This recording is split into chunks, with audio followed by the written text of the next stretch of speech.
Lihat ya pergerakan untuk indeks harga saham gabungan dan juga rupiah ini hari Rabu ya, tiba-tiba di tengah pekan kita dikejutkan ya, bisa dikatakan Iya. dikejutkan sebetulnya dengan Iya, pergerakan indeks harga saham gabungan dan juga rupiah yang rupiah kembali lagi begitu berada di pelemahan. Setelah sebelumnya pekan lalu sempat juga sama kejadian serupa, tapi rupanya sudah mulai berangsur pulih begitu. Tapi rupanya balik lagi hari ini. Sebetulnya apa sih yang tengah dinanti oleh para pelaku pasar? Apakah memang masih cenderung wait and see dan juga mungkin mengamankan terlebih dahulu aset-asetnya sebelum nanti rilis dari The Fed begitu, Tasya?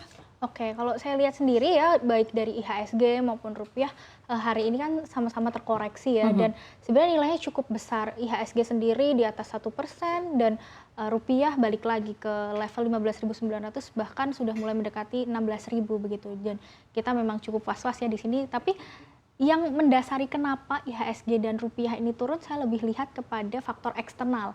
Pertama, kalau kita lihat dari US terlebih dahulu ya, karena memang hari ini kan berlangsung rapat FOMC ya, dan Iya.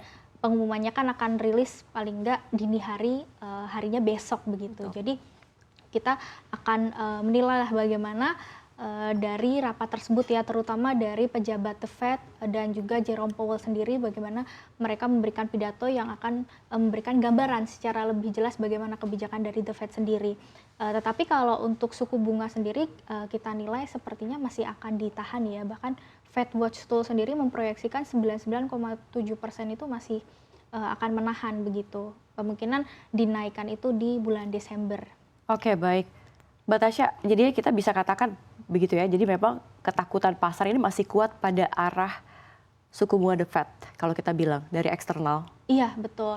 Apalagi kan ini sudah menular ya ke berbagai negara.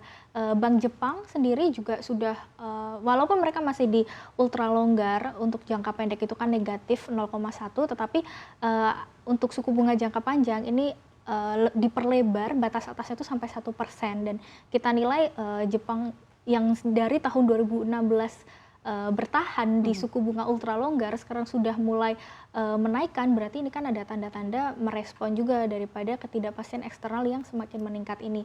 Bank Indonesia juga sudah duluan ya bulan lalu menaikkan suku bunga ke 6%. Jadi memang kita menilai dari eksternal ini ketegangan atau kekhawatirannya itu masih cukup tinggi.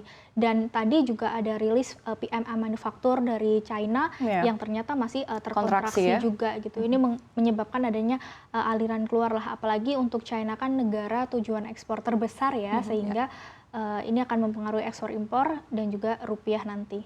Nah, kalau kita lihat sekali lagi kan memang sentimen utama hari ini adalah wait and see menanti seperti apa rilis kebijakan terbaru dari The Fed begitu. Tapi artinya memang ada skenario utama, yaitu adalah The Fed mungkin masih akan menaikkan lagi 25 basis point. Kemudian ada skenario lain yang mungkin juga, tapi memang kansnya lebih kecil ya, yaitu adalah The Fed tetap mempertahankan suku bunga di level yang ada saat ini. Nah, tapi mungkin respon yang akan diambil oleh para pelaku pasar di esok hari begitu, seperti apa, Tasya? Apakah memang pelemahan mungkin masih akan terjadi sehingga mungkin level di bawah 6.600 ini bisa dijebol begitu oleh pergerakan indeks harga saham gabungan kita, seperti apa?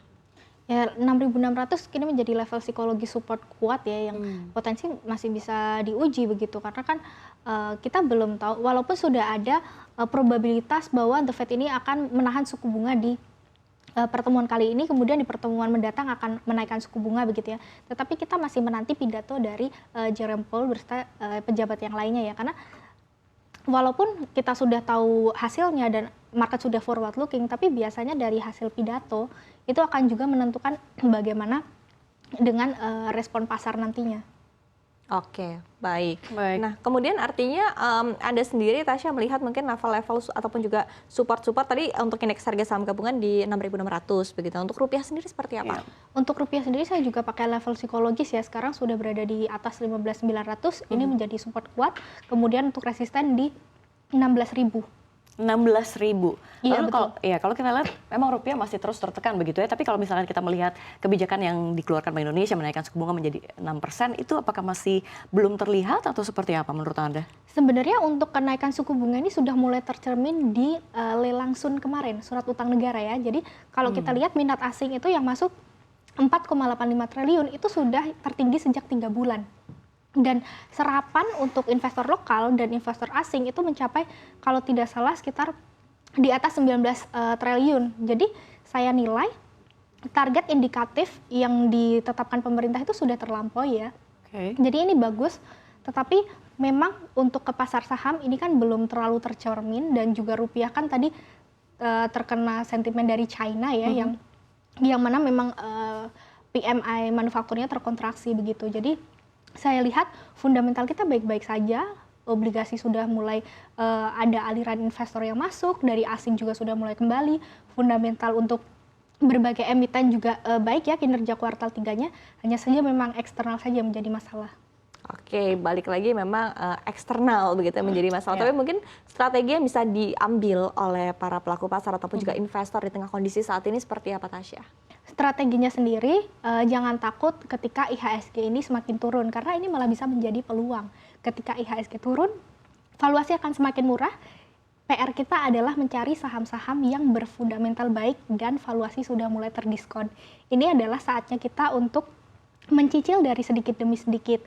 Hanya saja tetap menggunakan modal dari sedikit supaya kita bisa meminimalisir resiko. Nah, kalau menurut Mbak Tasya ini saham-saham yang sudah terdiskon gitu ya, yang bagus untuk diserok ini saham-saham apa? Kalau saya disclaimer secara, on ya? Iya, disclaimer on.